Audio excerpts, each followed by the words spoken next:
एक अप्सरा की 4 बातें यदि ध्यान से सुन ली तो आपके जीवन में सुख ही सुख आ जाएंगे। एक अप्सरा ने बताया कि स्त्रियां पुरुष से कब तक प्रेम करती हैं। मित्रों, इस कहानी का उद्देश्य नारी जाति को अपमानित करना नहीं है, बल्कि यह बताना है कि दोष संसार के हर प्राणी में पाए जाते हैं, चाहे स्त्री हो या पुरुष। हमें उन दोषों से दूरियां बनाकर रखनी चाहिए जिनकी वजह से समाज का देखने का नजरिया और बोलने का नजरिया बदल जाता है। कहते हैं हर चीज के कई रूप होते हैं। जैसे सोना धातु रूप में सोना रहता है, लेकिन उसी सोने के जब अलग अलग आभूषण बनते हैं तब उसको भी कई अलग अलग नामों से पुकारा जाता है। मूल रूप में तो वो सोना ही रहता है। इसी तरह नारी, मूल रूप में उसे नारी कहते हैं, पर अलग अलग लोगों से जुड़ने के बाद उसे भी अलग अलग नाम मिल जाते हैं। जब वो माता पिता से जुड़ती है तो बेटी कहलाती है, भाई से जुड़ती है तो बहन बन जाती है, पति से जुड़ती है तो पत्नी बन जाती है, संतान से जुड़ती है तो मां बन जाती है।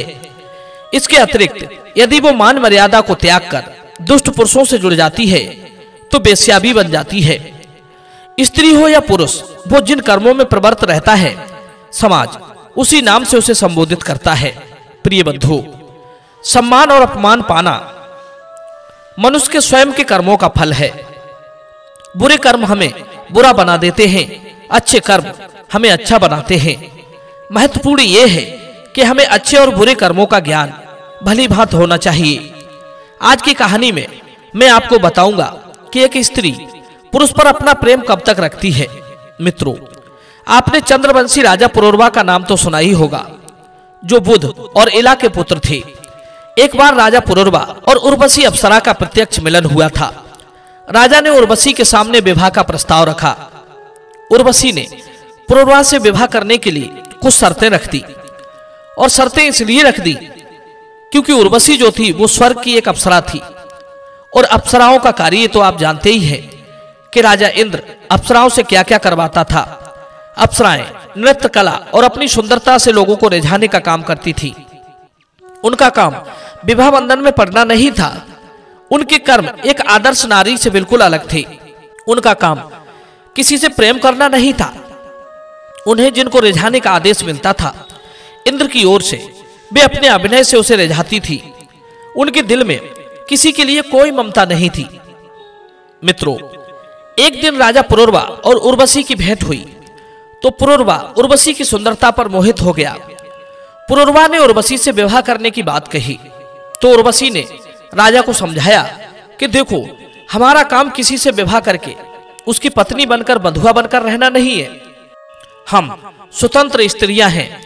यदि तुम्हें लगता है कि तुम हमारे बिना जी नहीं सकती तो हम तुम्हारा मन रखने के लिए तुमसे विवाह कर लेते हैं, पर हमारी कुछ शर्तें होंगी।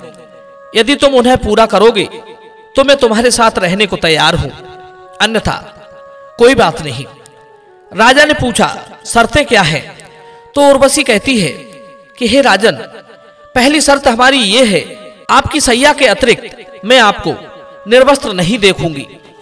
और दूसरी शर्त यह है कि मेरे ये 2 भेड़ के बच्चे हैं, ये हमारे साथ रहेंगे। इनकी सुरक्षा आपको हर समय करनी होगी। यदि मेरी दोनों शर्तों में से एक भी शर्त आपने तोड़ दी तो मैं तुम्हें उसी क्षण छोड़कर चली जाऊंगी। मित्रों, ये प्रेम नहीं था, ये करार था, ये सौदा था। राजा पुरूरवा उर्वशी की सुंदरता पर मुग्ध था। उसने उर्वशी की दोनों शर्तों को मान लिया। उसके बाद उर्वशी और पुरूरवा साथ साथ रहने लगे। राजा को उर्वशी की दोनों शर्तें याद थी, इसलिए वो हर समय सावधान रहता था। इसी प्रकार धीरे धीरे उर्वशी के साथ महाराज पुरूरवा को 4 वर्षें बीत गई। उधर देवताओं को यह बात बिल्कुल रास नहीं आ रही थी कि स्वर्ग की एक सबसे सुंदर अप्सरा मृतलोक में एक राजा की स्त्री बनकर रह रही है। देवता जानते थे कि उर्वशी ने पुरूरवा के साथ रहने के लिए 2 शर्तें रखी हैं। यदि उन दोनों प्रतिज्ञाओं को भंग कर दिया जाए तो उर्वशी स्वतंत्र होकर स्वर्ग में लौट आएगी। यही सोचकर देवताओं ने उर्वशी के दोनों मेढ़ों को चुरा लिया और उन्हें लेकर आकाश में उड़ने लगे। दोनों मेढ़े जोर जोर से चिल्लाने लगे। उस समय राजा पुरूरवा और उर्वशी अपनी सैया पर शयन कर रहे थे। जब भेड़ के बच्चों की चिल्लाने की आवाज सुनी तो उर्वशी ने राजा से कहा कि देखो महाराज, मेरे बच्चों को कोई लिए जा रहा है। राजा पुरूरवा निर्वस्त्र अवस्था में ही भेड़ के बच्चों को बचाने के लिए भाग खड़े हुए। उन्हें इस बात का ध्यान ही नहीं रहा कि सैया से अलग यदि उर्वशी उसे निर्वस्त्र देख लेगी तो वो छोड़कर चली जाएगी। जैसे ही राजा भेड़ों के बच्चों को बचाने के लिए भागा, उसी क्षण जोर की बिजली कौंधी, जिसके प्रकाश में उर्वशी ने राजा को निर्वस्त्र देख लिया। उर्वशी की प्रतिज्ञा भंग हो चुकी थी, इसलिए वो राजा पुरूरवा को छोड़कर स्वर्गलोक को चली गई। मित्रों, उधर जब राजा लौटकर आया तो उर्वशी को घर में नहीं पाया। राजा समझ गया कि उसने उर्वशी की दोनों प्रतिज्ञाओं को भंग किया है, इसलिए वो मुझे छोड़कर चली गई है। उर्वशी के वियोग में राजा दिन रात बहुत दुखी रहने लगा। वो पागलों की तरह उसे इधर उधर जा जाकर ढूंढता था। उर्वशी ने उसे अपने प्रेम जाल में फंसाकर परवश बना दिया था। उसे यही लगता था कि उर्वशी उसे छोड़कर नहीं जाएगी, पर वो उसका भ्रम था।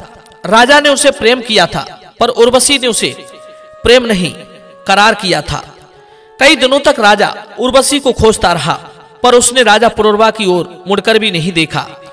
वो अपने आप को उर्वशी के द्वारा छला हुआ महसूस कर रहा था। एक दिन उसे मानसरोवर के पास अन्य अप्सराओं के साथ उर्वशी विचरण करती हुई दिखाई दी। राजा ने फिर उसके सामने वही प्रस्ताव रखा कि प्रिय, तुम्हारे जाने के बाद मेरा बुरा हाल हो गया है। तुम पहले की तरह मेरे साथ आकर रहने लगो। राजा के बार बार निवेदन करने पर भी उर्वशी ने उसके निवेदन को ठुकरा दिया और राजा से वापस जाने के लिए कहा और उसे समझाया, हे महाराज पुरूरवा, मेरी बातों को ध्यान से सुनो। यदि तुमने मेरी बातों को समझ लिया तो जीवन में तुम कभी दुखी नहीं रहोगे। पहली बात तो ये कि अप्सराओं की किसी के साथ मित्रता नहीं होती।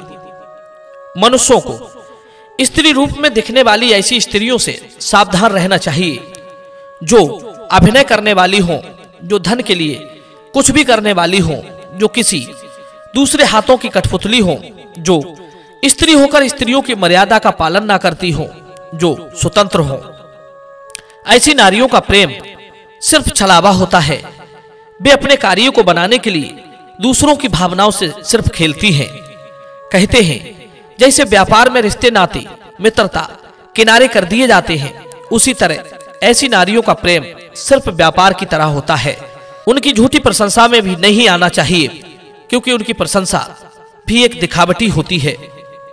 दूसरी बात, जैसे अचानक आया हुआ अतिथि भोजन करने के बाद घर को त्याग कर चला जाता है, जैसे पक्षी फलहीन वृक्ष को छोड़ जाता है, जैसे प्रजा शक्तिहीन और पराजित राजा को त्याग देती है, उसी तरह बेश्याएं और कुटिल स्त्रियां निर्धन और शक्तिहीन पुरुषों को छोड़ जाती हैं।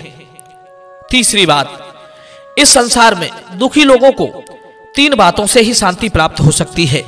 पहली, अच्छी संतान से। दूसरी, पतिव्रता स्त्री से।